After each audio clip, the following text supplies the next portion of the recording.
When it was reported that the Minnesota Vikings and Kirk Cousins had agreed on a cap conversion deal, there's a lot of questions. A, how much cap space was it going to free up? B, what does it mean? Was it really like a window dressing extension, or what the hell was going to happen, right? And Kirk Cousins, the 10-pot Pizza Ranch dictator, the Kirk locker, all that stuff. What does it mean for Kirk this year? What does it mean for the Vikings cap? What does it mean for the future? And again, a little bit of clarity. Albert Breer, Vikings quarterback Kirk Cousins' restructure is simple. They're converting his $20 million rooster bonus due Friday into a signing bonus and adding 2 void years to the 2 already on the deal. That'll free up $16 million in cap space. No change in how it's paid out to Kirk Cousins, which is important for all of us. That was an important thing. I just want to make sure that Kirk gets his money. That whole thing. And this is Kirk's new contract. So it's the same base salary of $10 million, same rooster bonus of $20 million, like Breer said, converted to a signing bonus. So it doesn't really affect how Kirk gets paid. It affects how it's budgeted in terms of the books. And $30 million total this year, no change in that regard. So I thought maybe, so since players need to agree to add on void years to a contract. Hence, like last year, Kirk didn't have void years, and then the 1-year extension got the Vikings some void years. So I do wonder what the Vikings sort of swapped out here. I thought maybe they would have given him a minor raise. I think what it could be, maybe a little wink nudge offseason next year where Kirk potentially could be franchise tagged, even though he's already gotten the tag twice. So the third tag would be 120% over the average of the top 5 quarterback contracts, which would be untenable. But if Kirk wants a clear path to free agency and doesn't have to deal with the tag and doesn't want to deal with negotiating all that stuff, that could be a way to avoid all that nonsense. But his prorated roster bonus of $20 million is spread out over future years. Kirk had a $12.5 million dead cap hit in 2024 from his last extension, so they prorated that out over 4 void years, adding 2.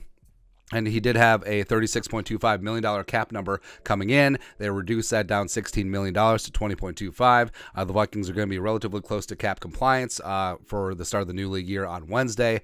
And the Vikings, so here's what happens with the void years. So 4 years, if Kirk is extended, if the Vikings somehow run it back with Kirk Cousins, then the void years maintain where it's 10.25 in 2024, 10 and a quarter in 2025, and then 4 and 4 in 06 and 07 respectively. Now, I think that's kind of unlikely, considering that you would have to have him have a new contract as well. So Kirk at 36 would be having like a $40 to $45 million cap charge, which doesn't make a lot of sense. But if he's let go and the contract is voided, just like with Diesel Dalvin Tomlinson, the entire $28.5 million cap hit would come due on the books in 2024. Now, I understand that people are really freaking out. It's like, oh, you're going to pay $28 million on the cap to a guy who's not even here? Yes.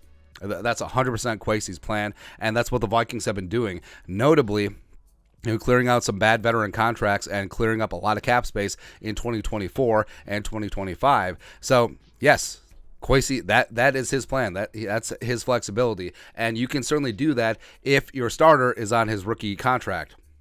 So that will get into things going forward. But I think that what it does mean, this truly is the last dance for Kirk Cousins and the Vikings, where, yes, adding the void years could spread out the pain if they do extend him, but also they could add more void years if they worked out a true extension anyway. So I think it's a minor safety valve in this deal, but I think what it means is contract extension talks have gone nowhere, and I think that both sides are perfectly fine with playing it out this year. Kirk hits open free agency next year, and seeing some of the quarterback numbers that have been thrown around, even though Kirk's going to be 36 at the start of the 2024 season, I think that he will get paid, especially if he builds upon the 2022 season here with the Vikings. And for now, I mean, for Kwesi, it means that you have to turn your eye towards the draft. Even though the Vikings are bereft of draft picks, no second rounder, only 5 picks total, you have to go get your guy. You have to go get the quarterback of the future now, because you'd have the benefit of sitting him behind Kirk Cousins, having him learn the Kevin O'Connell offense for a full season before taking over the reins in 2024, versus taking a rookie next year and bringing in a bridge quarterback, maybe even Teddy Bridgewater, ironically, and just going from there cold. Now, it makes more sense to go get your guy now. I think Kwesi's forward-thinking enough to understand that. I think that that's what he's going to go do. I mean, they're freeing up cap space for a reason, and I think that taking Kirk Cousins' $28.5 million dead cap hit on the chin in 2024 when you have a rookie starter and just weathering that storm, even though you do have Justin Jefferson and TJ Hawkinson and Christian Darrisaw to pay, it's perfectly fine. Also, I mean, these are the numbers even without factoring in the future of Dalvin and Za'Darius and Harrison Smith. So the Vikings will have plenty of cap space, and they can eat it in 2024 if and when Kirk Cousins does leave. But it does seem like an end of an era. But it does seem like the last dance here with the Vikings, and it sort of is what it is. Tramps like Kirk, baby, he was born to run to free agency next offseason. But your thoughts are thoughts. Taking a look at the Cousins cap conversion and what it means. Let us know your thoughts and our thoughts in the comment section below. Subscribe for daily Vikings takes. Want to support the work? Put a little something in the Venmo. But next time, Skull Production Value.